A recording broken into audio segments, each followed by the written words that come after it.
Jai Sri Ram and welcome back to the viewers of EastQWest. We are in the wonderful session and final session with Badri. Badri, thank you very much for staying on until now.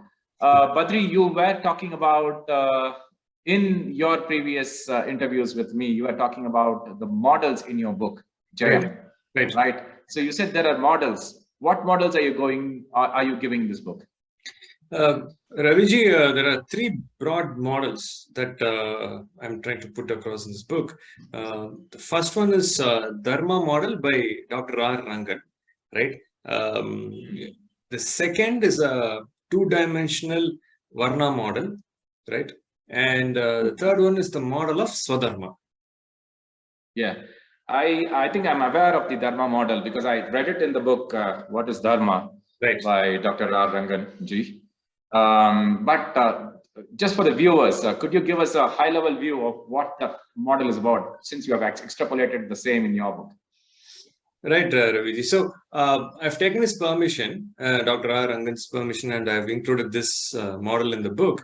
The traditional idea, Raviji, of Dharma itself is that it exists in Boolean, yes or no, right? But Dr. R. Rangan, our Guru, introduces us to this idea from the Vedas through his research as well, that, Dharma actually exists in gradation, right? Which actually means, for example, I could be in level 1 in Dharma, and then I could progress to level 2, and then I could grow into level 3, probably level 4, and all that. This is very interesting, which means there are the two probably the important takeaways I would say is, one, it has space for everybody to grow in Dharma. The second is it becomes aspirational. So this is probably a very high level view of the Dharma model. Right. I remember reading that. And the second thing that you mentioned something called as the Varna model, if I'm right? A two-dimensional Varna model. So this is a model, Raviji, I've created based on my research in the last 10 years by interviewing about 700 odd people in India and elsewhere, right? And this model fundamentally talks about Varna as the internal psychological disposition in our mind, right? The core preferences at the psychological level within our mind, right?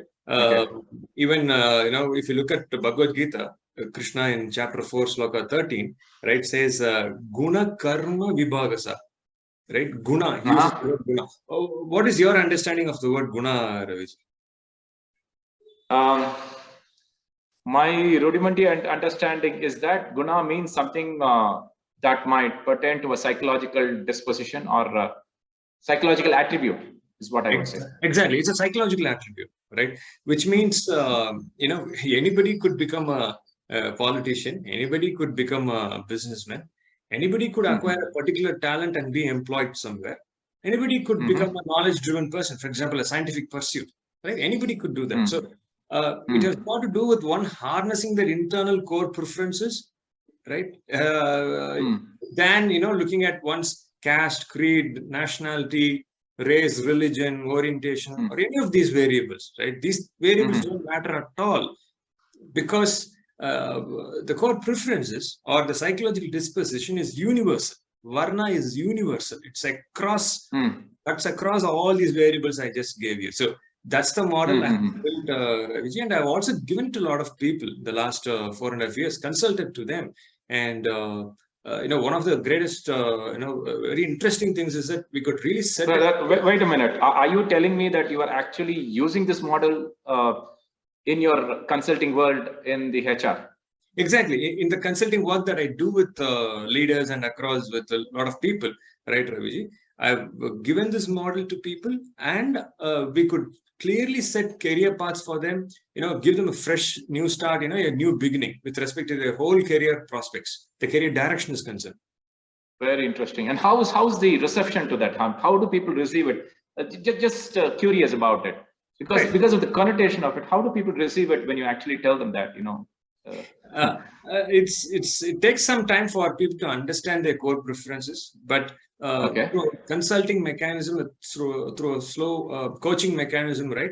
We can awaken people into their Varna, make them understand their core preferences, right? And once they understand, right, the reception is amazing, because then they understand, they kind of awaken and say, hey, oh, this is what I've been always getting some feedback here and there, some sparks, but I've been ignoring them. Oh, now I understand. So that's amazing, right?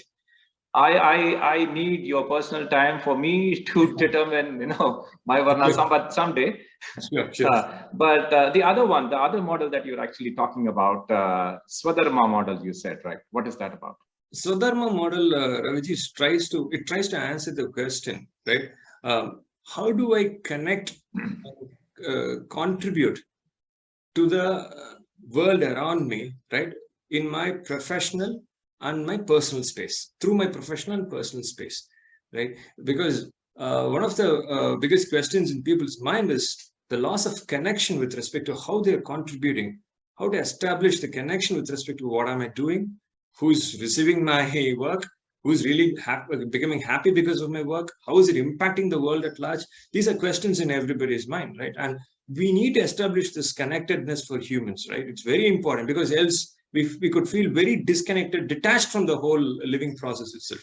So Swadharma is a solution, model is a solution, Raviji, that through a step-by-step methodical approach, builds that awareness within people, and slowly enables the connection, and helps them as how they can figure out how to contribute to the world around them.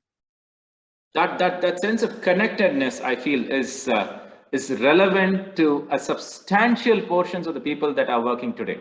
Correct. I do know that. I'm sure that your idea or your model is going to be useful to those substantial people who want that connectedness in their lives or in their career. I'm sure about it. Thank you very much. It's very, very interesting. And when can just a final question? When are you actually releasing this book, and when can we expect it in the markets? Raviji, as you know, I'm a nobody, right? So you shouldn't be saying that. I mean, you come from an Indic culture, and you're always somebody. Okay. Right? You're never a nobody according to the Indic culture, right? I understand. Okay, go ahead. Yeah, sorry. So we have a great content, Raviji, which we would like to genuinely share with people, right? But publishers, it's very tough, right? It's I don't know them, and it's a struggle. It's a big struggle. It's a very big struggle. Okay. Right. Thank you very much for coming into our interview. Thank you very much, viewers. We had a wonderful session and interview with Mr. Badri here over his new book, Jayam. We wish you all the best, Badri. Thank you. Thank you. And viewers, stay tuned for such interesting interviews in the future. Thank you. Thank you, Raviji. Namaste. Thank you.